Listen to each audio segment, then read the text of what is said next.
the good has been Christie's Beach. I think I'm about 710 or $720,000 into each of those homes. They're huge homes on 550 squares, 4 bedroom, 4 garage, Nice. beautiful homes. Peter would definitely say that I didn't do what Peter wanted. He's like put six properties on there, and I built 2 beautiful homes Yeah. in the kind of Hampton style. Yeah. But yeah, I had someone knock on the door and offer 1.5 for that. About 4 years after. Welcome to Get Invested on the Property Hub podcast channel, the leading weekly show for Australians who want to learn how to unlock their full self, health and wealth potential. I'm your host, Bushy Martin, and each week I go deep with the best investors, experts, leaders and founders to find out what it takes to break free from the grind, discover freedom and to live by design. Subscribe now and join me and get invested in the life that you really want. Let's get started. Hi, freedom fighters. When did you first start thinking about investing in your future? And then how long before you actually acted on it? Chances are that this may have started in your 20s or 30s, but many don't act on it until they're in their late 30s, 40s, and even 50s, when they often have their oh shit super moment. Oh shit, my super isn't going to be enough to maintain my lifestyle when I try to stop work. Why is this? When the law of compounding returns, which Albert Einstein called the eighth wonder of the world, is the most powerful force multiplier in the universe. We all know it, but few of us seem to embrace it. So let me reinforce it for a minute. Now, you've probably all heard the old famous grain of rice and the chessboard story, but it's worth refreshing. Because once upon a time, there lived a king who loved chess. He beat every known player that he came across. So to motivate his opponents, the king was happy to give any reward that they asked for, provided that they were successful in beating him. Now, one day, a travelling sage challenged him to a game of chess, and the king eagerly obliged, as he would, and asked the sage to name his prize if he won. Now, the sage replied by asking for just 1 grain of rice on the first square of the chessboard. And the king looked puzzled and he said, "That's it? That's all you want?" The page then said, plus 2 grains on the next hole, then 4 on the next, and so on, so that each square has double the amount of the previous one for every one of the squares on the board. Now, the king scoffed out loud as the sage could have asked for any reward that he wanted. Nonetheless, he immediately agreed and then thought to himself, what a puzzling little prize. So to the king's surprise, though, the sage was a brilliant player and easily defeated the king.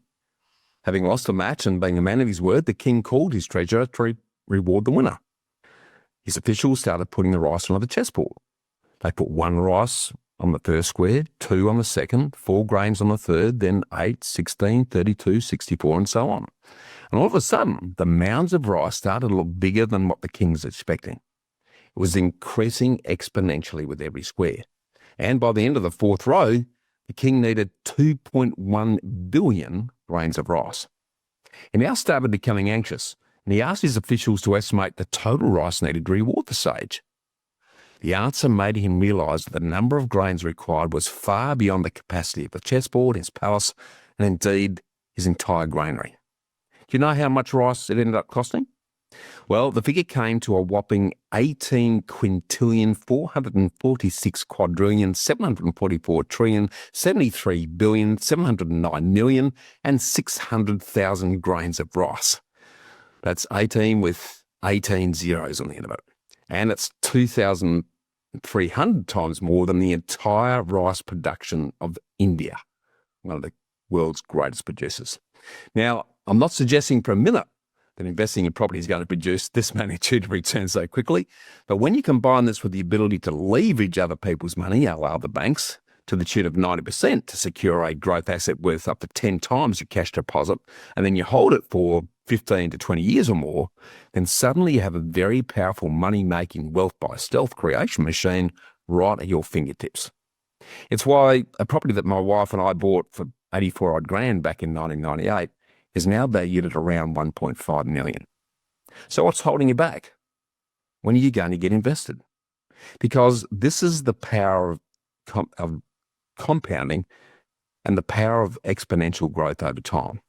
With a key word here being time, because the amount of time you invest in something has a massive impact on your end outcomes. For most of us, just like the king and the rice, the magic of compounding doesn't occur to us and we miss out.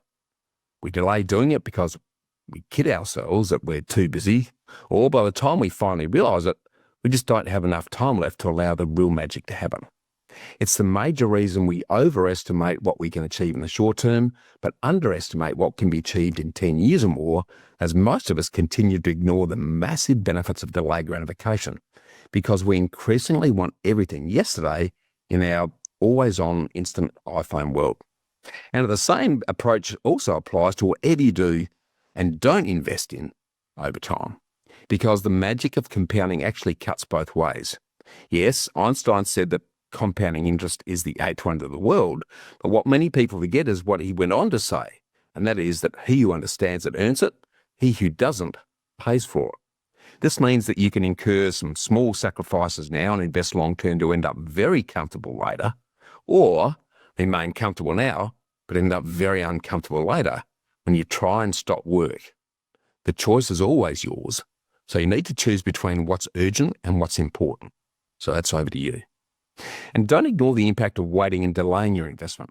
As I illustrate in our Freedom Formula program, if you delay investing in 1.2 million of property by 10 years at a 7% growth rate, this is going to end up costing you about 2.4 million in lost wealth over 20 years, which equates to costing you around about $4,600 each and every week that you delay.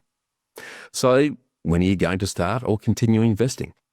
The other big question that arises with this is, why don't we teach the investment power of TLC, or the exponential impact of time, leverage and compounding, in schools and to our kids? In my view, it should be the number one principle that we should all instill in our children, as the power of TLC is transformational and life-changing. Now, a cynic might say that the powers that be don't want to embrace the TLC, as they don't actually want a financially free and independent population, as it would disrupt the economy and get in the way of an income-dependent hand-to-mouth workforce. But let's have a look at what TLC could do to our kids and the next generation. If we just invested the federal government's current newborn upfront payment and supplement of a tad over $2,000 from the day they were born, and then add just $5 a week at average growth rates, your child would have accumulated over $22,000 by the time they reached adulthood. That would then create a nest egg of about $185,000 by the time they reach 40, and grow to a massive $1.24 million by the time that they reach retirement age. Now, that seems like a pretty simple, easy and achievable thing to do that would alleviate a lot of Australia's financial struggles and concerns. So why aren't we doing it? What's stopping us? When are we going to start? In a federal election year like we're in, this is food for thought for any aspiring politician who's actually serious about making a real difference and creating a lasting legacy for the country. But sadly, very few of them demonstrate any long-term strategic thinking beyond their next re-election. But let's return to you.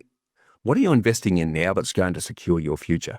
Because you definitely don't want to be one of the 73% of current retirees who are just managing to survive on an average of just over $295 a week because they mistakenly believe that paying off their home loan and relying on their super was going to be enough to fund their retirement. You need to actively invest outside of super if you're going to enjoy anything like a comfortable lifestyle when you want to reduce or to stop work. And property is a great way to do it, and I still think it's the best way to do it here in Australia. Because it's not the quantity but the quality of your investment, how it's structured, and its long-term rate of growth that will determine the comfort level of your future lifestyle. For example, as little as a 3% difference in growth rate on a $400,000 property can equate to a $800,000 or more difference in the size of your nest egg over 20 years, with this 3% difference creating a 75% increase in your results over that time. So small differences can have massive impacts if you pay attention to the quality and the devil in the detail. And if any of this has sparked your interest and you want to explore more in relation to the specifics of your situation, feel free to book in with me for an hour for a personal solution session by clicking the link in the show notes. In the meantime, another great example of everything we've been talking about, and someone who's a living, breathing example of someone who's had the courage to swim against the tide of common opinion and forge his own future, is today's returning guest, Angus O'Loughlin. After rubbing shoulders with the rich and very famous, working in the entertainment industry for over 15 years across TV, radio and podcasts, as you're about to hear, he has now turned his focus from quantity to quality in all aspects of his life, where he can now leverage the voices of others by recording, creating and distributing high-quality digital assets through his awesome Sessions in Progress studio in Melbourne that I've been personally privileged to enjoy, while he also keeps his co-host podcast hand in, giving himself a license to drink wine on his Get Some podcast and expanding awareness and acceptability of disability on his Listen Label podcast with All-Star Dylan Elcott. As you'll remember from last week's episode, Angus unpacked the learnings and the goss from his 15-year journey with fame, fortune and beyond. And this week, we're looking forward to deep diving into the ins and outs of his personal property investment journey so far. So welcome back and let's get invested again. Angus?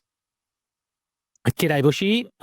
New studio. I came into the real studio. I even put, this is very YouTube based, but I put green, which is your branding behind me in the colours, just for you, Bushy. Oh, looks very sexy indeed, mate. Putting me to shame, mate. Mine looks like a very poor vanilla version, mate. So setting the standard again as well. That's what I do. You just need some LED lights. Now, mate, before we get into the property piece, I guess I just want to touch on again, after enjoying that sort of high-profile radio career of yours, can you remind us again about why you established your podcast business Sessions in Progress and how you, as well as we and others, can benefit from it? Yeah, well, thank you. What a great platform. Session in Progress is a studio hire. So the studio that I'm in right now, not the one I was in last week, but the one I'm in right now is up for hire. We rent it out per hour. You get somebody to host your session. You get 3 cameras looking at you in all different directions. Hopefully high quality audio. Hopefully you're getting this microphone, right? You hearing that? Right, mate. Yes. Great. Oh, that's good. Yes. So the best microphones. And on top of that, we do podcast creation. And we are lucky enough to work with a lot of property podcasts. As you know, I'm sure we'll get into. Having built and invested in property myself has been a pretty good leverage point for getting some pretty high ticket and prolific people in the studio to record their podcasts, including one Bushy Martin. It has been a really great part of the business is my investments in property and my knowledge. As soon as I've had, some great guests in here and we've started to get into sort of gentrification conversations, people kind of recognize you're a bit more switched on than the regular podcast producer. So we don't just do podcasts about property, of course, but as you said, wine and disability, sex and romance, relationships, pop culture, sport. You don't know who you're going to get through the studio each day. Very lucky to have Session in Progress in Collingwood, but we do make podcasts for people all across the country. Love it. Absolutely love it. Well, I want to sort of dive straight into the money investment area now, given that's really where we want to focus today. And I guess just to start off with that, Angus, what does money mean to you? You're going to love this. Freedom. It does. It does. Look, I stress about money a lot. It's one of the things that does genuinely still keep me up at night about, because, I am the classic small business owner and I am investing back into the business to make our outputs better. People who have been in our studio over the past 2 years, like we had this wonderful group, Tribeca Financial, who are a client of ours, and they've been with us for about 18 months. And every time they walk in here for a session, they're like, what's new? Because I am trying to make us the best outputs and best, outcomes for the people who walk through the studio. Yeah. That being said, sometimes there's, a bit of frozen chicken nuggets in the air fryer at home. So what does money mean to me? It means that I'm investing in this business as I've invested in myself and I'm invested in property, diversified across those 3 so that, when I am ready to retire, that passive income for myself and my family will be something that we can live off. Yeah, I love it. Given that you do talk to a number of people in the space, hosting their podcasts, etc., can you share with us one money or investment idea that you've heard that you think the majority of people get wrong? Well, I mean, the classic one is, we have Ben Kingsley in here, and he tells a pretty good story about, investing. Yep. From, I think he bought the house across from his mum and dad. Yep. That's a pretty good one. Look, I wouldn't have done bad. My mum lives in Jan Juc, When I was growing up, no one wanted to come and visit, and it's had a pretty good capital gain run over the past 5-6 years. So I wouldn't have done too bad if I lived across the road from mum. But I do certainly hear about sort of uneducated, and I'll get to mine, first investment choices, more based around emotion. When you're 20 years old, or, these days you probably have to be 30 years old, buying your first property, you really do buy thinking you're going to be in it for the rest of your life. You might even overcapitalize on the property. So yeah, I think there's definitely some learnings there. Even though I probably didn't think I was going to live on the Sunshine Coast, my first property, forever, the lifestyle has dictated that I wasn't having a bad time. So, I did overspend, but thankfully, thanks to time, the greatest investment of all, it's come out all right. Okay, well, we'll circle back to the nitty-gritties on that in a second, but I sort of want to jump into the future for a second, because living by design is something that's near and dear to me as an ex-architect and someone who's always thinking about what's going to happen down the track. So in an ideal world, if money wasn't an issue, what would you be doing with your time and how would you be living there? I wouldn't look. I'd love to lie to you and say I'd love to be with my family full time. It's not the truth. I don't know how my partner does it. I'm not kidding. To having the 2 kids by myself for 3 hours, I need to detox. I need some rest. My feet are sore. I need to be up. So my partner's the real hero in any of the stories. I get a pretty good doing 8 hours, 9 hours plus here at work. Yeah. That would be the lie. It would certainly be around my family. It would probably be trying to experience opportunities before they're in school. They're at a really nice age, 1 and 4, even though Billy, my son, wouldn't remember it. That idea of sort of grabbing an RV van and going around Australia and just being able to sit would be pretty nice. But I'm not yet in the fortunate position to be able to do that. I might have to do that in my boomer years. Yeah, I love it. Where and how do you see yourself and your partner living once the kids have flown the coop? Now, what's the lifestyle look like? Have you put any thought around that? Yeah, we certainly have aspirations, real estate aspirations, home aspirations. We certainly want to live in the suburb that we want to choose, which is where we are now. We're currently renting.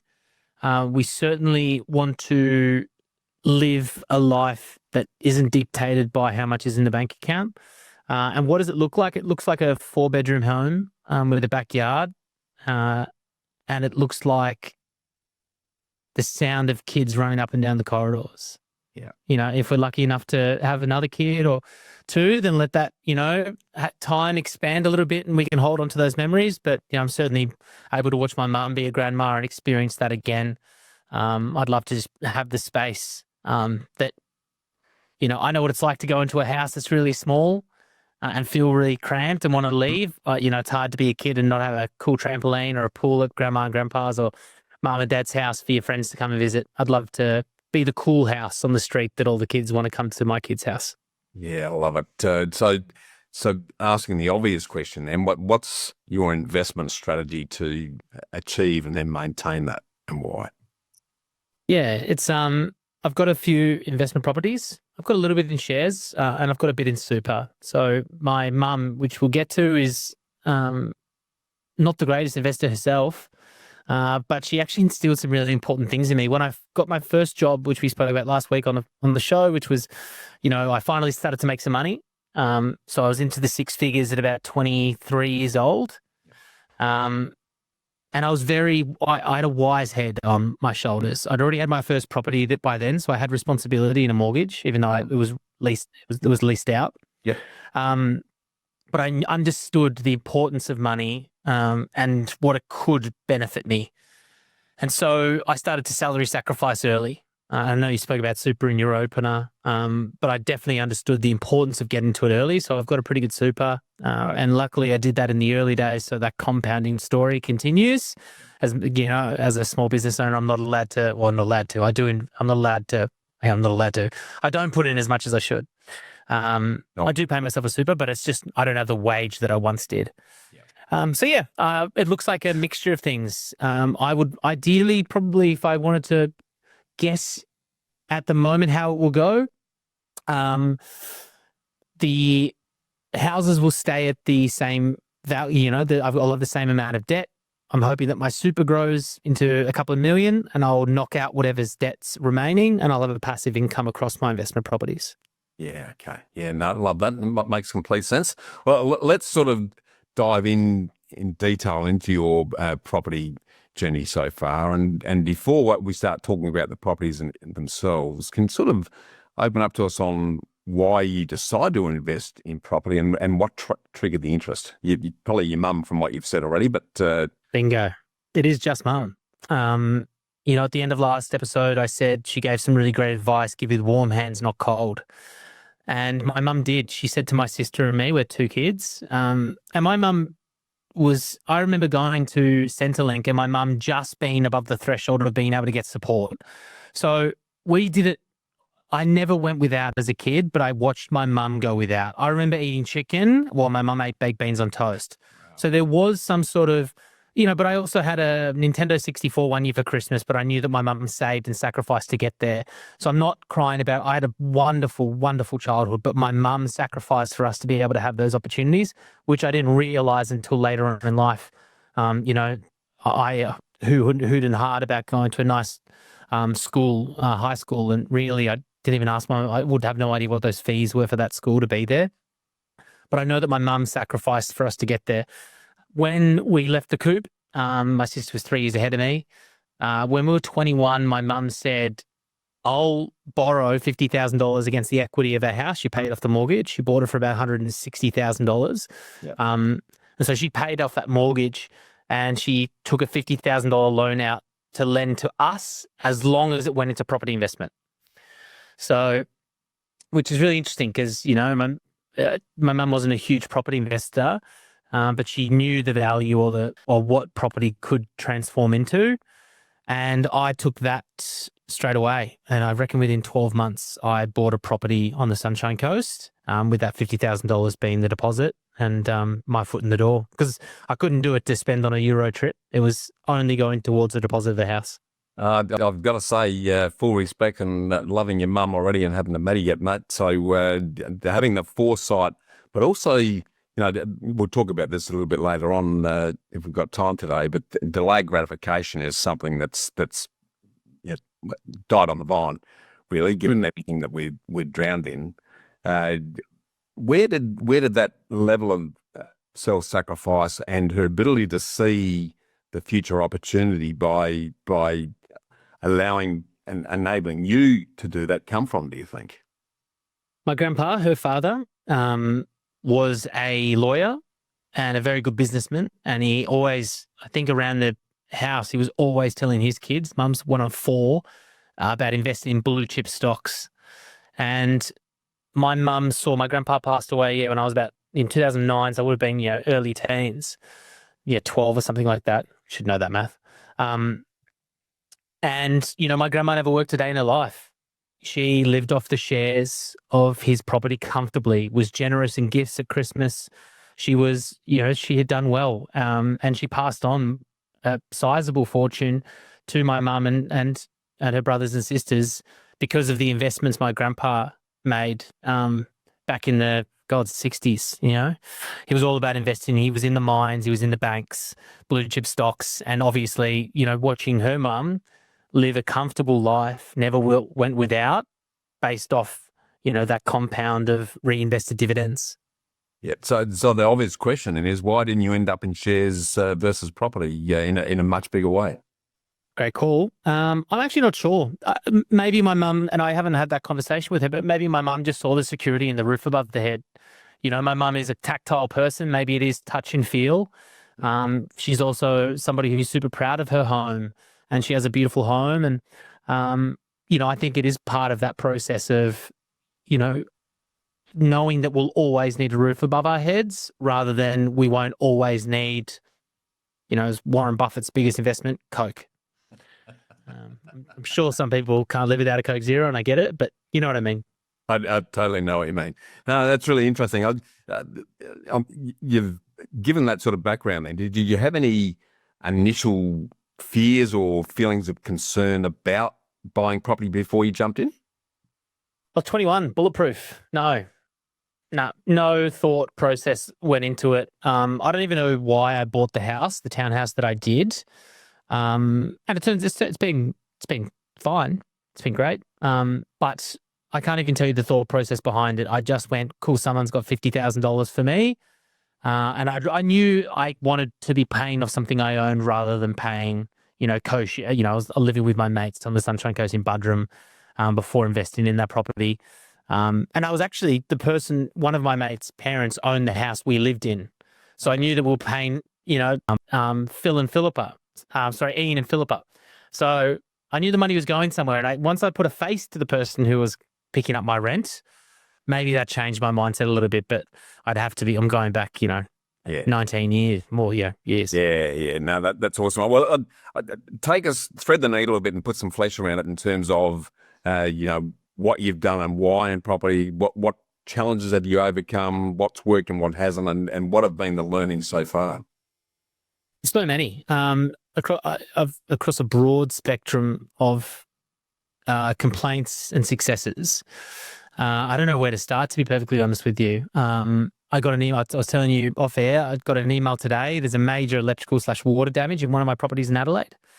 And the bottom of, what a great message to read down the bottom of the email from my rental agent is fantastic, is before we do expensive investigations, we'd love to know your thoughts going forward.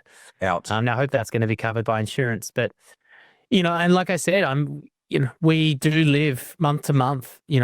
I've got to put in a little bit more now for the mortgages. There was a point where I was making money, like all of my incomings for rental and outgoings are in one bank account. Yeah. And there was a point where that was putting itself probably $10,000 to $15,000 a year in the plus. Yeah. And now I'm putting about $1,500 a month in.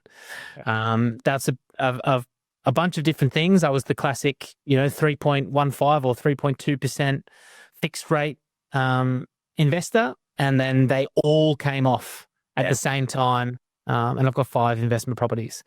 They all came off the same time, or within about a 6-month period of each other, into a 6% interest rate. And that was huge. That money obviously went pretty quickly over about 6 months, that little buffer I built up. And now I'm having to contribute towards it. So I was very relieved to hear the, interest rate dropping recently. Yeah, 100%. And again, it'll be interesting to see how that pans out, because everyone's an expert on rates, but no one can give you the hard answer. But we'll get some softening in rates, but I wouldn't expect it to be, massive over time. There'll be a portion. We're in an election year. People tend to sit on their hands a little bit and just wait and see a little bit. But at least in the right direction, and it'll assist the sentiment side of the equation. Tell us a bit more about, without getting down to addresses and finance stuff, with the 5 properties. What do those 5 properties look like? What are they? Houses, units, apartments? Tell us about what your thinking was about, okay, I bought this because of this, and then we moved to that. Take us through that, please. When I was 21, I bought that first house in Maroochydore. Yep. It's a townhouse, 3-bedroom, 1.5 bath. I bought that because it was close to the radio station I worked at, probably in the CBD centre. It's a really great location, actually, and it's worked out really well for me. Anybody who knows about the Sunshine Coast change of CBD, I was actually backing onto what was then the Horton Park golf course. The council bought the golf course and have turned it into a CBD. And luckily, my backyard is actually the park. Nice. So we actually changed our fence line about 2 years ago to gates. So we went from having that big cyclo-style fence to protect ourselves from golf balls to bringing that down and adding a gate to the back of our yards, because, our tenants will have the opportunity to walk out into a pretty beautiful parkland in the middle of the CBD. Nice. So that worked out pretty well. I overpaid for that. I paid $320,000. The real estate agent actually was a bit too comfortable with me because I was on the breakfast show there, so I think she wanted to be friends. Yeah. And she said, you could have got this at 305. And I remember being furious. I remember just being so angry because it's $15,000, even though it's not out of your pocket, it's part of the mortgage, and it's like, $1 or $2 over a week or whatever. It just annoyed me. Yeah, still significant. That property's worth about $680 now. Yeah. But it did nothing nothing until the past 5-7 years. Yep. So just sat there doing, like, I had a neighbor sell 10 years into owning the property and lost money, or sold it for $10,000 more, which is a loss. And so, yeah, it finally took off, obviously, with Sunshine Coast becoming a bit of a desirable place around that COVID time. So that was my first property. That was sort of my headspace behind it. The second property is Adelaide. I've got 4 properties in Adelaide. Why Adelaide? Which what are you there?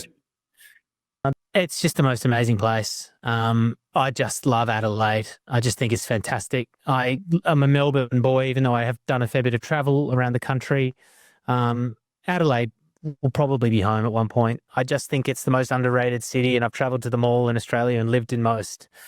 I just think it's fantastic. And I'm not selling my houses, so I'm not trying to sell, the idea to anybody else. It blew my mind and we've got family in Adelaide. My dad's side of the family's there. So I did spend some time there as a kid. Not that I have that many memories of it, but I've got some friends there, and I used to travel to Port Noarlunga where their house was, the Clarks, and a fish off the jetty. And I just have all these great memories. And then I got the job at SAFM Breakfast. Yep. I actually got the job when I was 23 or 24 years old. And then I bought a house in Adelaide just out of convenience. I'd signed this big contract. They give you a month in a hotel to settle. And I reckon I bought the house at the end of the month. Yeah, wow. It's in a suburb near Marion. It's called Park Home. I know Park Home. Good spot. Yeah. Yeah, so it's close to the beach. The suburb next to it is the next suburb I bought in, which is Summerton Park. So it's about 8 minutes to the beach, 10 minutes to the CBD, and I just bought it because of that convenience of being in between the two, not knowing Adelaide too well. I bought another townhouse there.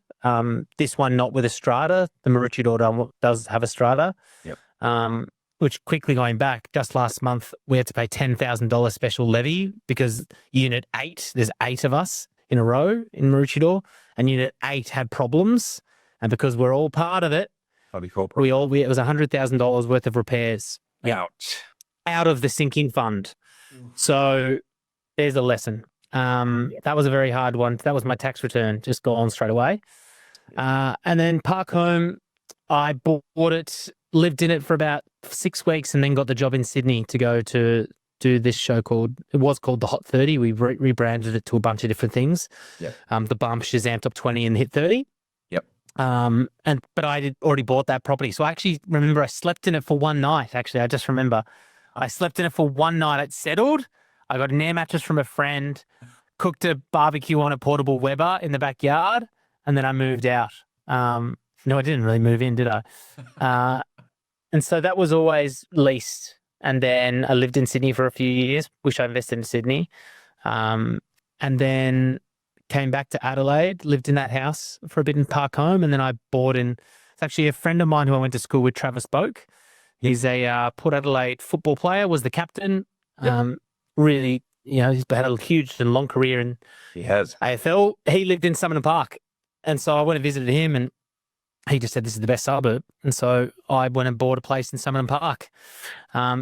It was, and we should also mention, we're 5 minutes to the beach. This is why I love Adelaide as well. It cost me $550,000 for a 3-bedroom architecturally built home with a backyard, room for 4 cars in a suburb that's, a beautiful suburb. Even though I'm not near, I am near the beach. Depends on how long a piece of string is. But I'm not on the beach side of Summerton Park, but bought a place there. And you couldn't do that now, Angus. My neighbour sold for $970. Yeah. So same property. So $970. And then this is where I think my property journey sort of changed and my intellect around it did change. Why? Why did that intellect change? Why? Well, I had a friend called Todd Purser, and he told me about a podcast. I didn't know about Bushy Martins at that point. Of course, I've listened to every episode since, but it was the Property Couch. And I did go back and I listened to all of their episodes, and I just was a bit hooked. And it's important to mention the podcast only because they had a guest called Peter Kalizos. Yep, the property professor. He's a good mate of mine. I love Peter. He's a great bloke.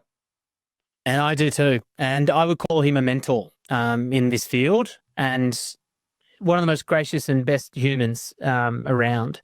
But I heard him on an episode of that podcast. I heard him mention that he was in Adelaide, and I sent him a tweet and I said, "Hey, I just listened to this podcast. I'd love to talk about property in Adelaide if you want." And he sent me a place 2 days later for a coffee across the road from the uni he worked at. I met him there, had a coffee, and we just started talking property. And over multiple discussions about investing further into property, I ended up buying a block of land that I wouldn't have known existed in the suburb. I didn't know existed at a place called Christie's Beach. Oh, well. Yep. So, and that was Peter. He put that on the radar for me. He's the real estate agent. At 9 o'clock at night, I reckon I might be dramatizing that, maybe 7. He'd finished a property lecture at the uni. I'd come driven to him because the real estate agent was on the phone trying to get this deal done. Yeah. And there was a piece of land that had a pool on it from a larger piece of land. So it was a block split in two, 2,200 square meters. One half of the block was a dilapidated mansion with this ridiculously high. So this guy had built a driveway of concrete and beautiful sandstone to his bedroom on the second level. Great. Had a grotto underneath it. And then and my side was just a huge deep pool that was out of sorts. Yep. And so I bought the pool side when Peter said, put the $10,000. He actually, and he doesn't want to be the person to tell you pull the trigger, but he just went, pull the trigger. And I'm glad he did. I ended up building 2 houses on that, and they've done very well. There's a big jump between buying existing and the development side. Where did you get the confidence, and what was the drive for you to say, hey, I'm going to go down the new build path? Peter was the confidence. Yep. I had all confidence in him. He has never asked me for a cent. I've never paid him $1 for his advice. He has done it out of guidance for the future generations. He's done it out of his own years of learning, and the goodness of his heart. I sent him a 6 or a 12-pack bottle of Rockford Rosé, I think it was, which was his favourite around Christmas time. Yeah. But I've broken bread at his house. He's just one of the most genuine and generous humans. And I had all confidence in him that he was right, and he had all of the learnings to back it up. Yeah. And I used his builder that he built on a couple of houses in Port Noarlunga with, so he guided me there. They did a great job. Yeah. Throughout the journey, there was a couple of problems with retaining walls on the property and whatnot, and he's helped to guide me with those. I couldn't have done it without him, and I wouldn't have done it without him. But that gave me the confidence. Plus, I did drive, I was at Somerton Park, which is right next to Glenelg Beach, in between Glenelg and Brighton Beach. Yep. And the beach there is trash. It's disgusting. It's rocks, kelp, stinks. It's no good. The beach is actually no good. It's not trash as in actual trash, but the beach is disgusting. It's a nice walk along it on the pavement. Yeah. But then you get down to Christie's Beach, and all of a sudden it was like the Gold Coast. I drove onto the Esplanade. There's a line of palm trees. The sun was shining. The sand was idyllic and white. It had a built-in reef out the back. It was closed, what's it called? Protected by a cliff face from the elements so it wasn't windy. Yep. And that's one side of the road. The other side of the road, there's cars on bricks, and these dilapidated houses. And I actually went down with my mum when I bought the land. This is when I thought I made a huge mistake. I went down with my mum to show her the land. Very proud mum. And the block of land was the right choice. It has beach views. I'm not on the Esplanade, I'm one back, but I overlook a park, so you have beach views, so you can see the ocean from the bedrooms and the upstairs living area. Yep. And my mum and I went for lunch to celebrate at this cafe on the corner, and we just ordered some calamari and a beer. And anyway, the lady asked us to pay when we ordered, and I thought that was the weirdest thing. And I said, we haven't had the food yet. We're just taking the order. And she's like, oh, that's just what we do here. And I went, oh my God, you get a lot of people running out on the check. And she goes, yep. And that was the signs. You could have all go, oh, we've made a huge mistake here. But Peter had told me, these are the signs you look for Yeah. as you start to see gentrification happen. So I talked badly about the Esplanade, but people had started to build these nice homes, and next to them were these beach shacks. And the street that I was on was starting to be developed as well. So you could start to see a transformation. And then the street back for that, more cars on bricks. Yeah. And it was all the signs Peter had told me of gentrification. Yeah. A new cafe had just put a commercial lease in for this cool young guy who had been a great chef in the city. And all of these things, I was like, oh, okay, this is exactly, the confidence came from, the knowledge of Peter and listening. So yeah, that's why I made the decision to do it, because I had Peter's hand. Yeah, I love it because, as an ex-architect, Angus, I've always been a big proponent of building, but a lot of people in the property industry poo-poo it. And I think, to be perfectly honest, a big part of that is because the buyers agents and others, in particular, can't get paid to do a new build. So it's easy for them to say, oh, it's too much risk. But all things being equal, if you're building the right thing in the right place, it's got scarcity and the demand, the benefits of building, as long as it's very tightly controlled in terms of cost, time and quality, then you're going to be a mile in front. And it's great that Peter, because again, Peter has a really good overview. I like the way he has a very balanced view, but also recognises where someone's at and where you're trying to get to, because that's a big part of the exercise as well from that perspective. So I love all that. If we sort of draw a line through the properties you own, what's been the good, bad, and ugly parts of those? Yeah, so I think one other thing just to quickly note there was I had no dependables. I was single. I had a good high income, and I had time. Like, I finished the breakfast show at 9 a.m. And when you get to these capital city breakfast shows, when I was on the Sunshine Coast, you finish work at 2 p.m. because you're prepping for the next day. When you're in Adelaide or capital cities, you have producers, and the idea is to go out and try and find some stories for the next day. So I had the time to really kind of think about that, time and money, Yep. at the time, to be able to really invest both of those things into that journey. Learnings, lots of learnings. Good. The good has been Christie's Beach. I think I'm about $710,000 or $720,000 into each of those homes. They're huge homes on 550 squares, 4-bedroom, 4 garage, Nice. beautiful homes. Peter would definitely say that I didn't do what Peter wanted. He's like, put 6 properties on there, and I built 2 beautiful homes in the kind of Hampton style. Yep. But yeah, I had someone knock on the door and offer 1.5 for that. About 4 years after. I don't know what it's worth now. There's the quality, the bit I spoke about in the intro. There's the quality of the asset, not the quantity of the asset, because it's all about scarcity. If you've got something that people want, and particularly the emotional part of an owner-occupier versus an investor, I think you've made a really good decision there, mate. And Peter does as well, I should say that. But at the time he saw, because the house next to me, as I said, was this dilapidated house. That's now 8 houses. So you've got these 2 houses in between this, and people are developing that street into multiple, investments, obviously looking at the bottom line, but I'm a long hold person. As I spoke about, it's a passive income. It's my retirement. So, that was the right choice. That was the positive. Heaps of negatives. I mean, it's not easy. Like I said, chipping in $1,500 a month at the moment is really tough. Really, really tough. Yeah. The mental health and load of carrying a family financially is tough, and I don't think enough people speak about that.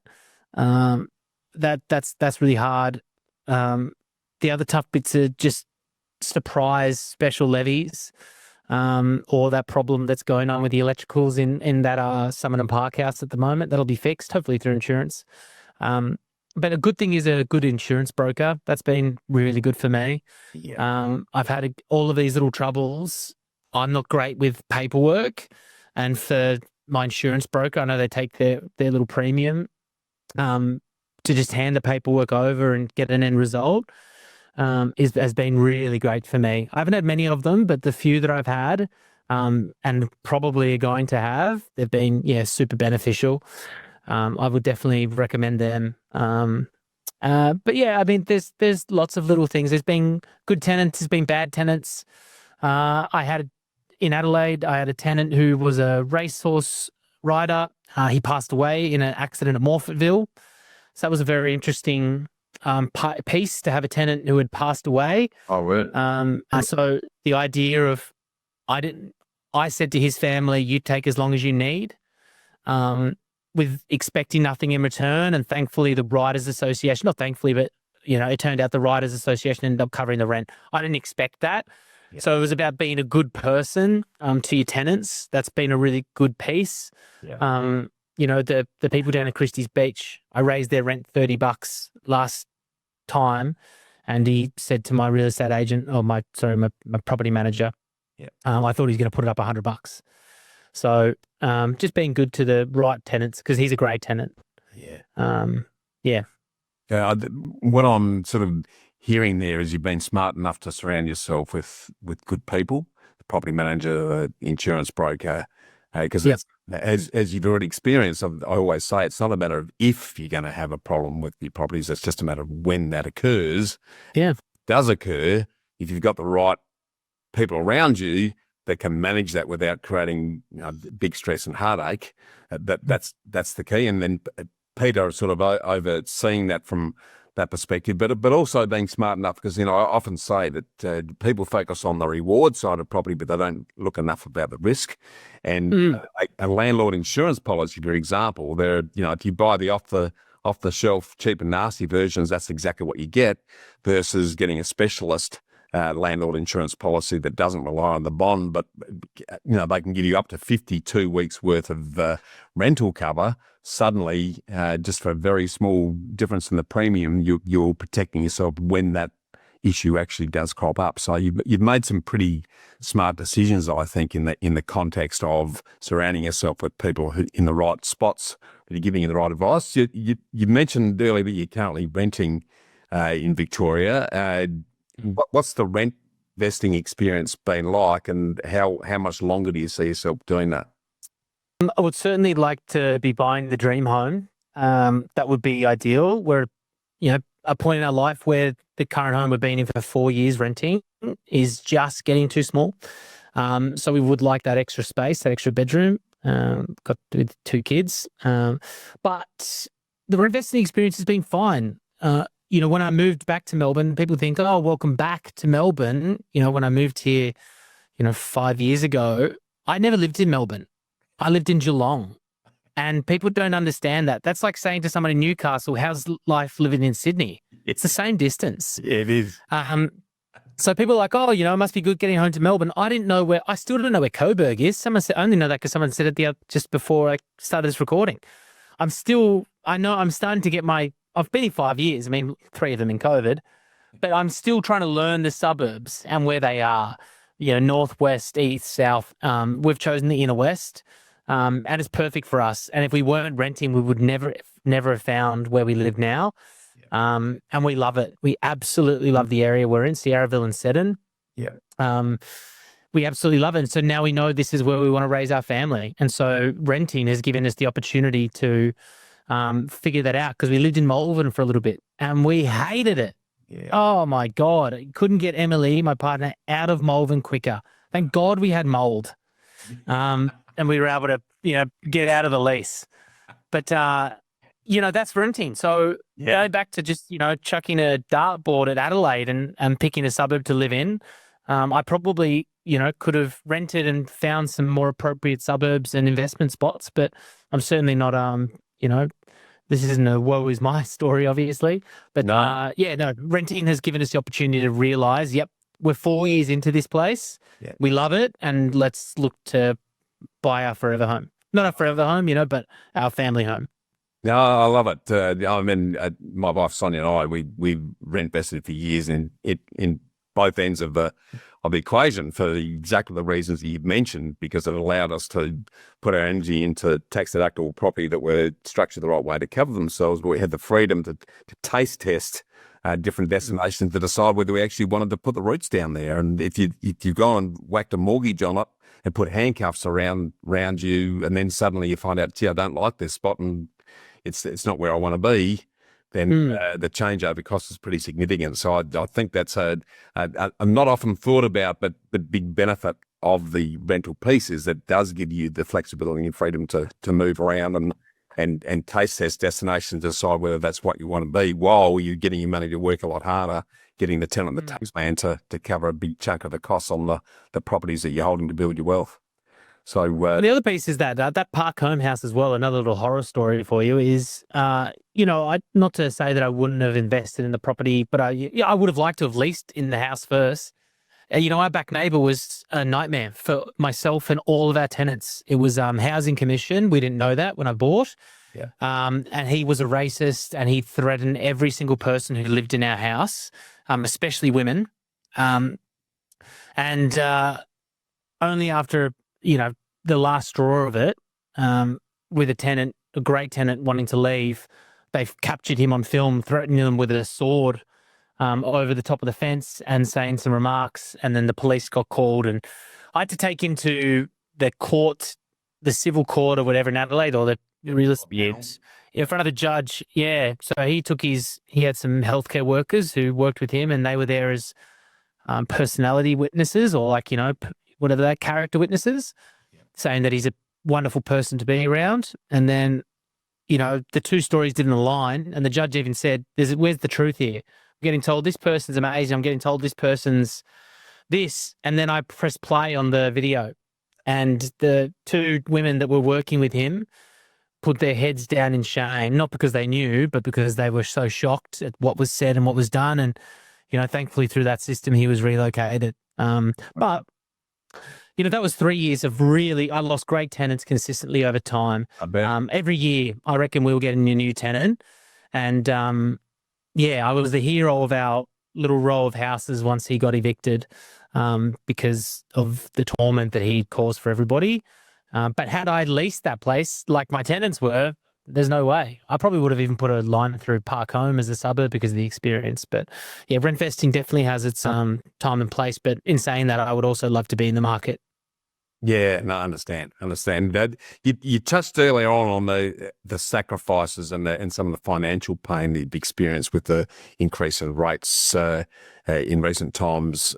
Can you sort of dig into that a little bit more in terms of some of the challenges that you've had and the learnings that others might want to glean from that?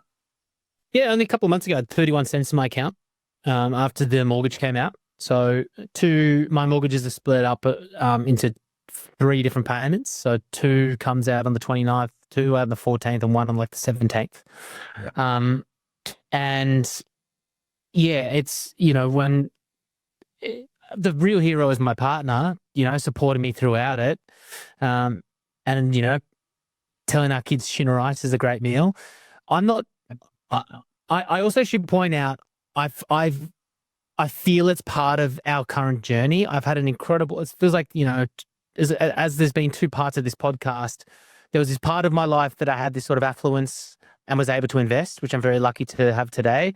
And today it's really tight, and, it is paycheck to paycheck, and I've got to pay people, staff members and producers and team members before myself. So I sort of get in a lot of months crumbs or nothing. And so I have lent money off my mum. I've taken $10,000 to get through a couple of rental months. Yep. But in saying that, the studio is in a space now that it's really starting to kick some goals, especially the last 3 months.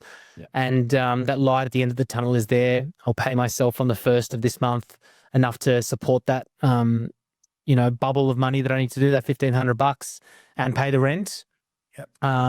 But it's not at a point, I'm supporting myself and 2 kids, and one of my daughters about to start school. So I need to pull up the socks and really get my head in the game. But I also do feel it's part of the journey. I feel like there is this part where I'll look, and I do look at my partner at night, and I'm just so thankful that they're not asking why we can't, do the $200 Coles run this week. So I'm actually okay with it. And I'm not using it as some sort of, it's just part of the journey. Yeah. And that's where we're at. And in 10 years' time, when, the properties are, because the one great thing about rental increases is they follow inflation. It just unfortunately couldn't follow that sort of rise in interest rates. Yeah. But I'm confident in where we're at.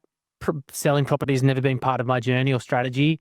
So it is about, and not at the sacrifice to my family, but we have supports around us that will get us through this moment, so that, you know, the fruits of that time in the market can really come through. But the toughest part is, Bushy, sometimes looking at like year to year, let's say the start of 2024 versus the end of 2024, the capital gains of those 5 properties over time up over $100,000. But that does F all for me. I can't pull that out. You know, it's the imaginary money. Yeah, exactly. isn't it? It's just numbers on a board that mean absolute diddly squat. So that's really tough as well, to kind of tell my partner, here's the long-term vision, and she's on board with it and always has been. But yeah, it's sometimes you're just like, woof, wish they could pay a dividend for the capital gains. Well, but what I love about that, and I guess your mother is a pretty good example of exactly what you're experiencing now. It's taking that long-term view. And I know myself and Sonia, when we first started, we didn't have 2 cents to scratch ourselves with, Angus. And we were living on the bones of our backside. We couldn't afford heating, didn't have a TV. This was, I was in my mid-30s by then, because I'd just been through a pretty challenging divorce. And we were laughing at each other, going, we were going to look back on this in years to come and go and see this as a fun part of the journey, even though it was tough. And the resilience that builds in you and your creativeness to overcome those things and still keep a smile on your face while you're juggling the challenges of the business side of things, and that's an enduring journey for most people, to say the least. Then easy for a trusty old guy like me to say, hey, this is, you know, all part of the learning experience, but the resilience and the patience and persistence that this is building with you, I have no question you'll reap the rewards on, mate. So, Thank you, mate. So, I love that. If you were to sort of sum up, I guess, you know, you've had quite a considerable property experience to date. What would be the key take-homes and advice that you give to both aspiring and existing investors based on your journey so far? Yeah, education is obviously important, you know, and it doesn't cost, you know, library cards are free, and, you know, podcasts are free. There's this real attitude of I hear it every time, and I've seen the results of it, is the difference in the right property and the wrong property are a street over. Yep. And hundreds of thousands of dollars at the end of the day. Yes, finally, my Maroochydore place has doubled in value. But had I invested in the new Maroochydore development just across the road, it would probably be triple. So I wasn't educated in that, and luckily time has kind of given me a reprieve. Yep. I know we talk about bad buyers advocates, and they're certainly out there, but I think the right buyers advocate, yeah, amazing ones out there. And when it's a cost service and they're working for you, you know, it's their best interest is at your beck and call. And, 100%. you know, so, and there are still people who do still take the money and don't care about it. I definitely understand that. But, you know, let's say they're 12 to 15 grand to buyers advocate, and I've never used one, by the way, so I'm talking a bit out of pocket, but just that $15,000 investment sucks. Like, that's out of your pocket. But the difference it can make in 10 years is hundreds of thousands of dollars. Exactly. So that's certainly something. I'm lucky enough with this podcast company to work on, you know, we've got a commercial property podcast as well. So that's something that sort of interests me. Yeah. You know, so it comes down to diversification in the same way that I try to have a healthy super. I've got a little bit in shares, not much. And I've got a property portfolio. I still believe you can diversify yourself across properties as well. And I do mean that in existing, I do mean that in building for yourself. And I do think there is a space for people who do like a bit of risk for commercial. Certainly. I would never, you know, I've heard enough property podcasts, including yours, to know that, you know, new apartments off the plan are never a great investment idea. yeah, certainly educating myself and if someone was listening, it just pay for someone's experience if you need to. It sucks out the pocket. Like I had to pay that $10,000 special levy just when I thought I could put the buffer back into that property bank account, and I thought we were good. That email came through, and it's the way. I probably wouldn't want to be in a strata going forward with any of my properties. And I know the great story in Sydney. Did I tell you this one quickly, Bushy? Yeah, quickly. Yeah, definitely. A friend of mine, their neighbour bought an apartment in Sydney. Their old neighbour bought an apartment in Sydney, so they moved from their neighbour to this new place in Sydney. It was in an apartment block that was built. They were on the ground floor. They thought it was great because they had a little bit of garden space. They were in the property for 6 months, and the elevator broke, and they don't even have access to the elevator because they're on the ground floor, and the amenity is on the ground floor as well. The pool is on the ground floor, the gym's on the ground floor, and they had to spend $60,000 to pay for an elevator they'll never use. And I just went, even though I'm paying $10,000 and I say it is a mistake for a house that I'll never live in down, 30 meters to my right. That story really got me about that sort of apartment complex, and at least knowing buyer beware and having the knowledge that those kind of costs can exist. Because that was a special levy. I was straight out of the pocket. So remortgaging the house to pay for an elevator that they don't even have access to. That's my favorite part. There's no rooftop either. So it's just, they don't have the card to move up to a floor because they don't need access to it. So yeah. Certainly buy, just education. Yeah, exactly. That's it. As I sort of said at the beginning, the devil's in the detail, and it's you've got to be very careful about what you buy, when, in what structure, and how it's financed. So all of those pieces of the equation are important, and then who you get to manage it ongoing. I mean, it's a simple exercise, but it's definitely not easy. But that's the key of educating yourself as you do. And then surrounding yourself with good quality people that is definitely going to smooth the bumps and give you the best chance of lasting long enough to enjoy the fruit at the other end of the journey. Mate, we've only just scratched the surface, and I'll look forward to getting. No, mate, that's it. Don't be kind. That's pretty much my story. No, it's a great story, mate. I want to now sort of give you the blindfold and cigarette and jump into the round 2 of the Let's do it series. What's your favourite quote and why? Oh, good one. Good one. Look, a weird one. It's a quote. It's actually a song lyric. And it's a Frank Sinatra song that my grandpa loved. Unforgettable.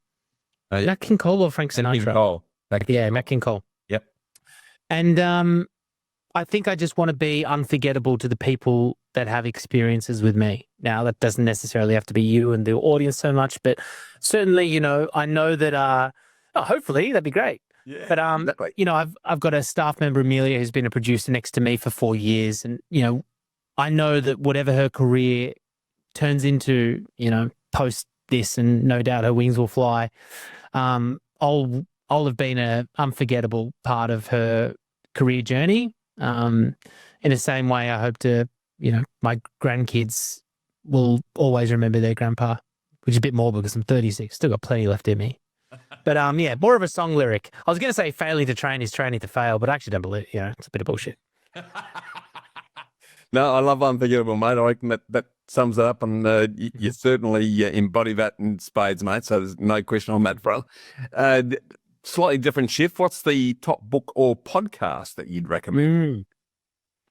Well, apart from Listen Able and Got Some. And I've listened to Listen Able. It's actually really, it's very entertaining because of the banter between you and Dylan, but there's a really good undertone of message there that really stops and gets you to think about, one, how fortunate most of us are that take for granted, but second, that disabled isn't I think I don't like the word actually, because we've all got it. Some of it you just can't see. Embracing that and the diversity that goes with it adds to a way better world, I believe. Well, a really good way of looking at it is one of my best lessons I've learned from Listen Able, the podcast, is Dylan isn't disabled in an accessible space. Yeah. It's only the exterior pieces of whether it be infrastructure or people's attitudes that inhibit his life. I've been at music festivals with Dylan, having drinks, moshing with people because they had the ability to have some infrastructure in place so that he could be there. And not just that, people in chair users. I just love that piece. We're only disabled by the environments that we're putting. And so that was a great learning for me. I was like, holy shit, that's so true. Good podcast. I'm actually reading a book at the moment called The Artist's Way. I'm only a couple of chapters into it, but I'm really enjoying it. It has this thing that I'm trying to learn, which is write every day. Whatever comes to the first thing in your mind in the morning, it's like morning notes. I'm just trying to get them out. And it's all about, because creativity is a huge part of my day and my life. Yeah. And it's about just starting the water, getting rid of the dirty water. So just start getting that, and then all of a sudden you start to find some clean water of creativity. So that's been sort of helpful. I love it. I'm going to have that with a Kindle list, mate. I'm a massive reader, and the creativity is what turns the lights on for me as well. Yeah, give it a shot. I'm definitely going to dive into that. Completely different subject. If I was to give you $50 million in cold, hard cash right here, right now, what would you invest it in or spend it on, and why? I would buy a piece of commercial property. The commercial property that I would buy would be a studio space for this business, and then I would rent. So I would buy that for me personally, the commercial space, and the business would rent off me. Yep, love it. That's a little strategy there. Yeah, that would be something. Do it for yourself, then it's super, and it's even easier, mate. There we go. Big tips from Bushy. Yeah. Then I would certainly do the holiday. My family is very deserving of that freedom of heading out and not having to, worry or see all of our friends do the classic Euro trip in July and have FOMO. I would certainly sort of do something like that. I would pay off the debts of the houses already. And then probably what am I left with? 45 mil. So it probably shows that you don't need 50 million. That would be enough for me. Yeah. That would solve a lot of probably all of the financial problems in my life. And not problems, financial situations that I'm currently in. So I don't need 50, I'll take 5. I love it. I love that. Last question then, mate. In the round, if you could wave a magic wand and change anything, what would you change about Australia's attitudes to property and investing? I'd like to see mum and dad investors have better support and security in their investments. Seeing these high rises go up at a terrible build quality in a place like Parramatta. And, immigrant families coming to Australia and seeing that as an opportunity because the price point's quite low. And then all of a sudden they're living in a crumbling mess 3 or 4 years later outside the building warranty. I'd like to see those sort of situations not exist. I'd like to see younger Australians have the ability to buy property like I did. Yes, I did have a handout from my mum. Obviously, it was the first thing I mentioned on the podcast. Yep. But what parent can give their kid with inflation and the cost of living? It's the wealthy are getting wealthier, and I think it's just really tough for young people with good incomes of $80,000 not be able to buy anything in suburbs that they want to. Like maybe, I was lucky enough to probably be just on the precipice of that change and kind of struck where the iron was hot. Yeah, I think I'd like to see those changes. Yeah. Again, it's easy to sit back and postulate, but I think from a government perspective, the energy's all going into the wrong things. There's some fairly simple things that could be done that could enable that to happen. I won't go into detail on that now, but I think Australians have become very good at pointing the finger at someone else and expecting someone else to do it. There's ways and means that structurally, fairly easily could overcome some of that if they were smart enough to have the courage to take some of that action. And I'm talking about changing stamp duty structures and the access to property and the redirecting it elsewhere. It's all there laid out for us. And the suggestions like what I talked about at the start, getting kids to invest from the get-go, and not non-touch money that can build over time and then help facilitate the next generation. I just think we need to take a much longer term view rather than the what's in it for me now. But I won't get off on track. Last question, mate. If I ask you to get invested, what does that mean to you? It would mean, further sacrifice. Talking about my current situation, I wish that I could continually invest, whether it be small parcels of time. Look, I do reinvest the dividends of my small short share portfolio back into them. I don't take that money out. So technically I'm investing. I have a super that obviously is share market. So I do fluctuate with that. But, investment to me just is quite different now. I did my investing when I was young. The next thing that I buy will be a home, principal place of property, for myself and my family. Investment now is just managing my time and making sure that the quality of it is invested in the right places. Yeah, I love it. Extremely well said, because investment's not just bricks and mortar. It's your business, it's your family. They're the enduring things that are going to make the difference, mate. And again, from what you've shared with us over the last two episodes, the lessons you've taken from your absent father, but your very self-sacrificing, long-suffering mum, I can see the impact. Long-suffering to having to put up with me. That's the real suffer. Oh, that's why she suffered. She'd be laughing, mate. She'd be laughing. I have no doubt about that. There's plenty of cheek that I can see, mate. I think you've been very restrained.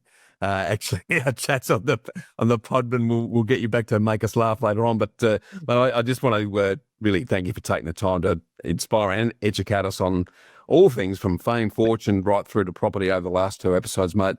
But before we close, if anyone watching or listening would like to explore how property can help you to achieve your lifestyle goals by freeing up the time and creating an income for life, whether you're new to the game or an experienced investor like Angus, feel free to explore the why, what and how of successful property that unpacks my 4 decades of property and life experience by tapping the link in the show notes for the Freedom Reporting program, which Angus has very capably polished to make it sound and look a hell of a lot better than what it otherwise would. Please do that. And that, of course, brings us to the end of a great couple of conversations, Angus. So thanks for getting invested, and let's make sure we keep the conversation going. I appreciate it, Bushy. Lovely to talk, and lovely to meet you as well. It's been a great couple of experiences that I've had you and Sonia in the studio, and look forward to seeing you back here and trying to level up everyone else's property game as well. Love it, mate. Let's keep in touch. Thank you. Thanks for tuning in to Get Invested on the Property Hub podcast channel, your home for property investment insights and inspiration. Make sure you subscribe to Property Hub for free. Get your weekly dose of Get Invested inspiration along with every episode of Realty Talk, Australia's top online property show for red-hot property investing news and insights direct from industry leaders and influencers. And finally, I'll see you next time.